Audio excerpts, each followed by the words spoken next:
Mental math subtraction is a level 2 numbers treatment in the Tactus Virtual Rehab Center. This treatment works on subtracting numbers using working memory.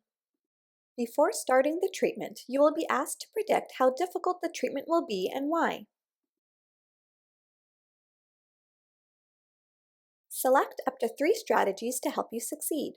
At the end of the treatment, you will be asked to reflect on how well the strategies worked and what you might do next time. This metacognitive feature will help you understand what works best for you. You will see a subtraction problem. Type in the answer using the on-screen keyboard or your physical keyboard if you're using a computer. Submit your answer for feedback using the button in the lower right corner or by pressing Enter. Use the Words button without penalty to see the written number word and hear the spoken number. 3, 2. Use the hint for a visual interactive cue. Tap the number badges to take away.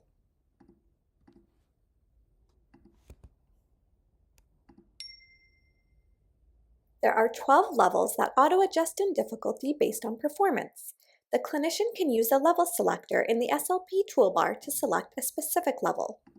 Here's an example of what you'll see at the highest level. Thanks for exploring the Tactus Virtual Rehab Center.